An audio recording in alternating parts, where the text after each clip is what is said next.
Hello again, and welcome back to the Beth Chatto Gardens. Today we're propagating a Dicentra.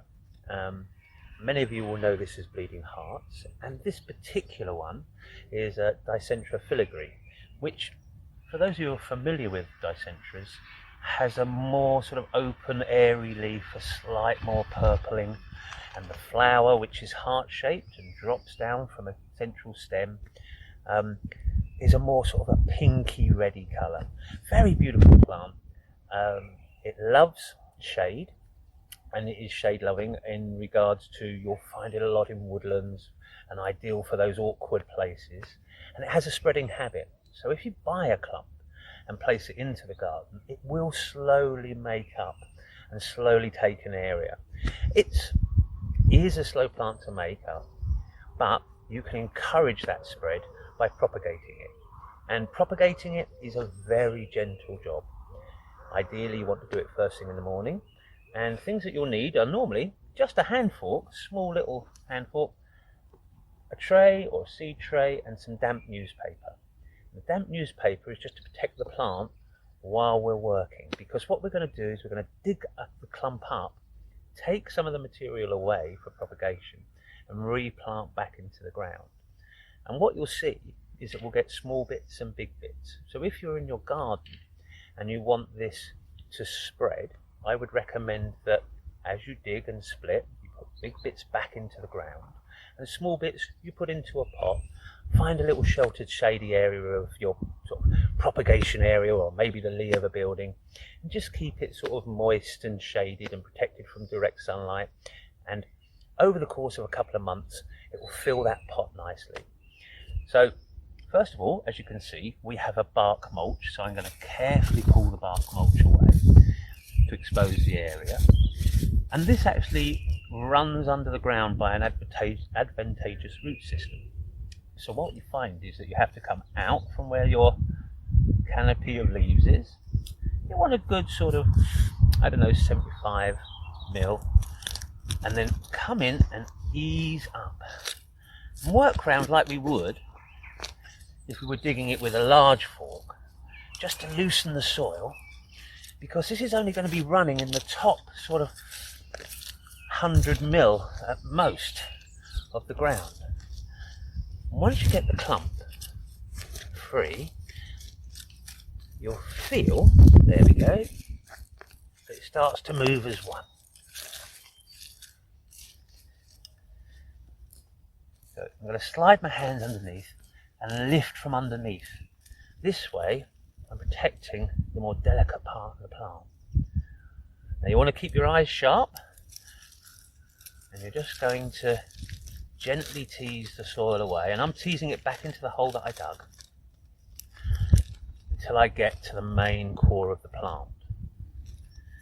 Now if we look, we can see that here is the centre, and we can see how the advantageous root system has run through the ground and created a new plant here.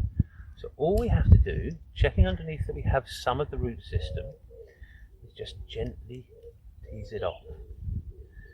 So I'll just take this little one, and I'm turning it round in my hands just so I can see, and it's just a gentle little wiggle, and you can feel it. See, that one's going to come quite nicely, I think. There we go. And finally, I'll have that. So I've taken 4 pieces off of my original clump. Now, this dries out very, very quickly. Hence why we have a tray with just some damp newspaper in. So we can place the plant into the tray, cover it with the newspaper to stop that central mass of the plant drying out, because when you start to handle it, you'll realise just how delicate it is and how much of a succulent it is.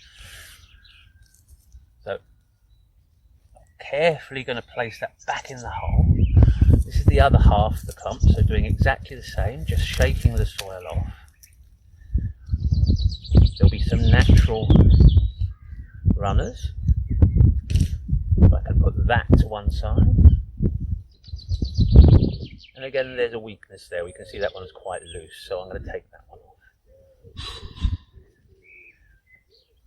Giving me another good clump. So if I was in the garden, I may plant this a foot or so away to allow it to spread together, rather than putting both in the one place and end up with a big solid clump. But it depends on what end result you want in your garden. So nothing special, the original hole, tucking it in, and it's just sitting on the surface, replacing the soil back in,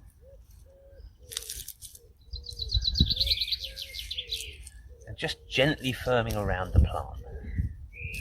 Now I'll reinstate the bark, and once I've worked through the whole bed, I'll come back and I'll water this. I'll give this a very good strong water.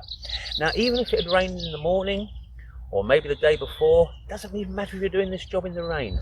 Always water your plants back in, because that initial watering washes the soil back into close contact with the roots, and that'll help it recover from the disturbance that you've given it. It'll help those roots re-establish themselves.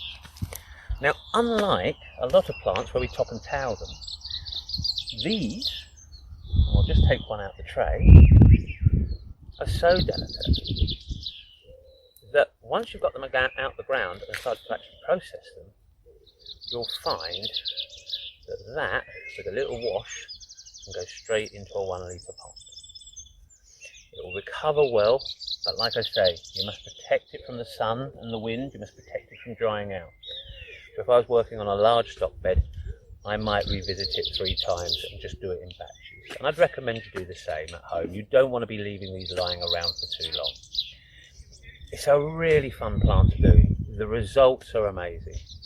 And when you get that look, that feathery look of the purpling leaves in the early morning light, especially if you're lucky enough to have a small amount of woodland, maybe a border or a hedgerow, and you have it underneath it, you'll get sort of a glistening blue, which for me is sort of like a real payoff, although so many people love the flowers. Overall height, about 30 centimetres.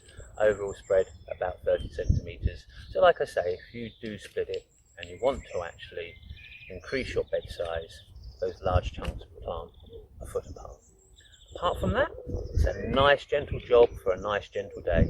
So why not have a go? And hopefully I'll see you next time. Anyway, I've got more to do, so I better get on.